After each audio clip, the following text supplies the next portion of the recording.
마태복음 9장 9절부터 13절까지 말씀 제가 봉독해 드리겠습니다. 예수께서 그곳을 떠나 지나가시다가 마태라 하는 사람이 세관에 앉아 있는 것을 보시고 이르시되 나를 따르라 하시니 일어나 따르니라.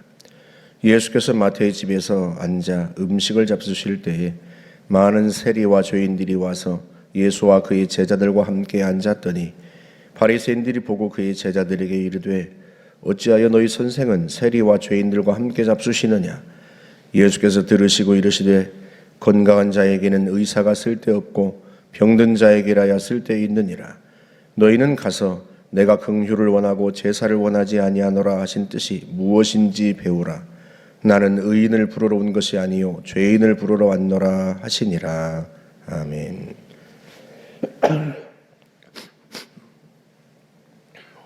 예수님께서 중풍병자를 고치시고 그곳을 떠나서 길을 가시다가 세관에 앉아 있는 마태를 보셨습니다. 마태가 세리인 거죠. 세무 공무원인데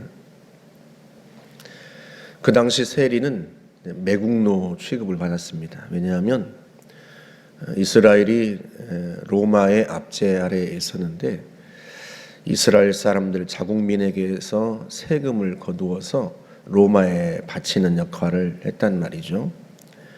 그런데 이 세리들이 주로 바쳐야 될 세금보다 더 많이 거두어서 나머지는 착복하고 그리고 로마에 바치고 그렇게 했습니다. 그러다 보니 자국민에게서 세금을 거두어서 로마에 바치는 것도 사람들에게는 좋지 않게 보인 데다가 자국민 그 가난하고 힘든 사람들에게서 착복까지 하니까 이 세리가 매국노요 죄인의 대명사처럼 그렇게 취급받았단 말이죠. 여러분과 삭개오를 잘 알죠? 삭개오는 세리장이었는데 예수님께서 그의 집에 들어가시니까 사람들이 수군거렸습니다. 저가 죄인의 집에 들어가는도다 하고 그렇게 수군거렸단 말이죠. 그럴 정도로 그 당시에 세리라고 하는 사람들은 사람들과 상종하지 않고 사람들이 함께 교제하지도 않는 죄인의 대명사였습니다. 그런데 예수님께서 마태를 제자로 부르신 거죠. 나를 따르라. 마태가 예수님을 즉시 따릅니다. 여러분 그 마태가 그때 예수님을 따르면서 심정이 어땠을지 한번 상상을 해보세요. 예수님은 이미 소문이 파다했어요. 많은 병자를 고치셨고요. 그러다 보니 예수님을 수많은 사람들이 따랐습니다. 여러분 오병이어의 기적을 베푸실 때 남자만 그 빵을 먹은 사람이 5,000명이었다고 했으니까요. 여자와 아이들까지 합하면 얼마나 많은 사람이 예수님을 따랐겠어요. 12년 동안 혈루증 앓던 여인이 예수님의 옷자락을 붙잡고 치유되는 장면이 이제 이 다음에 나오는데요. 그때 예수님께서 뒤를 돌아보시면서 누가 내 몸에 손을 대었느냐 물으시니까 제자들이 뭐라고 말을 해요? 주님, 사람들이 다 밀고 있습니다. 그만큼 많은 사람들이 예수님을 따르고 있었던 거예요. 누가 예수님의 옷자락에 손을 대었느냐 찾을 수가 없어요. 사람들이 서로 너도 나도 밀고 당기고 하면서 예수님의 주변에 가득했기 때문에 그렇게 많은 사람들이 예수님을 따르는데 그 중에서 예수님을 따르지도 않았던 세관에 앉아있던 죄인의 대명사인 마태를 부르셨으니 이 마태가 얼마나 흥분했겠어요. 예수님에 대한 소문은 익히 알고 있는데 예수님이 정확하게 누구신지는 마태가 잘 몰라도 적어도 모세나 엘리야 같은 엄청난 분이라고 하는 사실은 알고 있단 말이에요. 그런 분이 자기를 지목해서 부르셨으니 얼마나 흥분이 됐겠습니까? 그래서 그러는지 아마도 마태가 자기 집에 예수님을 초대했던 모양이에요. 자랑하고 싶었겠죠. 누구에게? 친구들에게. 그래서 마태의 집에 누가 잔뜩 와서 함께 식사를 했다? 세리와 죄인들이. 오늘 본문에 그렇게 말씀하죠. 10절에 그렇게 되잖아요. 예수께서 마태의 집에서 앉아 음식을 잡수실 때에 많은 세리와 죄인들이 와서 함께 음식을 먹었다. 예수님께서 죄인을 제자로 부르신 것도 못마땅한데 누구에게는? 그 당시 종교 지도자들에게는, 바리새인 같은 사람들. 바리새란 말이 분리되었다는 뜻이에요. 그 자체가. 이 사람들은 죄인들과 자기를 분리시키고 죄와 자기를 분리시키고 철저하게 율법을 따르고 그렇게 하나님을 온전히 섬기기로 작정했던 사람들이에요. 글쎄 요즘으로 치면 목회자나 또는 항존직 정도라고 봐야 될까요? 네. 죄인들과 죄와 자기를 완전히 분리시켜서 오직 하나님만을 따르고 율법을 철저히 섬기기로 결단한 사람들을 바리새인이라고 그 당시에 불렀습니다. 이 바리새인들이 보기에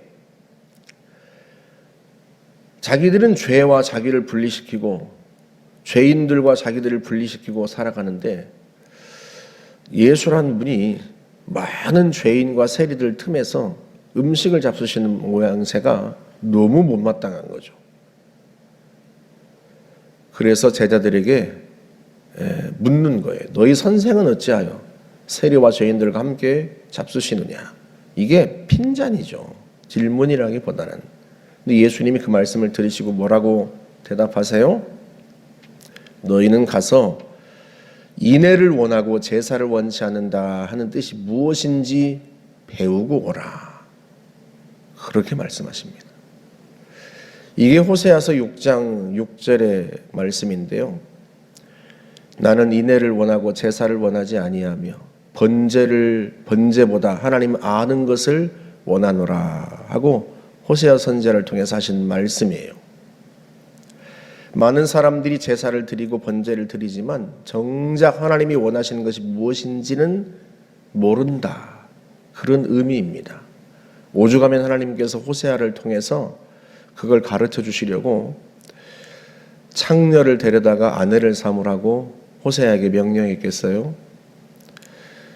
그 창녀가 애를 둘이나 낳았는데도 불구하고요, 예습관을 버리지 못하고 집에서 나가서 또 창녀 짓을 합니다. 그런 고매를 데려다가 또 사랑하라고 주님이 호세아에게 명령하세요. 호세아가 다시 창녀 짓을 하고 있는 자기 아내 고매를 데리고 와서 또 아내로 그렇게 사랑합니다. 그게 하나님의 모습이라고 하는 것을 호세아를 통해서 깨우치시고, 그리고 호세아가 창녀를 데려다가 사는 모습을 보고 있는 이스라엘 백성들에게 깨우치시는 거예요. 하나님은 그렇게 사랑하신 거죠. 누구를? 이스라엘을. 죄인인 이스라엘을 그렇게 사랑하셨던 거예요. 지금 그 말씀을 하시는 거예요. 예수님께서 죄인들과 세리들과 앉아 식사하시는데 그게 호세아를 통해서 보여주셨던 하나님의 모습이에요. 사랑 때문에 죄인을 끝내 징벌하지 않고 용서하시고 품으시는 하나님의 모습. 예수님이 그 때문에 이 땅에 오신 거죠. 그 사랑 때문에. 하나님이 세상을 이처럼 사랑하사 독생자를 주셨으니. 그 세상은 의로운 세상이 아니에요. 죄인으로 가득한 세상이고요. 죄인으로 대표되는 세상입니다. 그 세상을 하나님이 사랑하시는 거예요. 그래서 독생자를 보내신 거죠. 주님이 그 말씀에 대해서 해석을 덧붙이시죠. 건강한 사람에게는 의사가 쓸데없다. 병든 사람에게야 쓸데있다. 나는 의인을 부르러 온 것이 아니다. 죄인을 부르러 왔다. 이 말씀은요, 오늘 우리에게도 유효합니다. 왜냐하면 오늘날 교회 공동체가 점점 의인들의 모임으로 변해가고 있기 때문에 그래요. 점잖은 사람들, 그리고 하나님을 잘 섬길 것 같은 사람들만 모여요. 좀 보기에 이상하고 그런 사람들이 오면 싫어합니다. 우리가 어느새 교회 공동체가 바리새인의 모임처럼 변해가고 있어요. 하나님은 죄인을 사랑하셔서 독생자를 보내셨습니다. 주님은 죄인을 위해서 죄인을 구원하러 이 땅에 오셨습니다.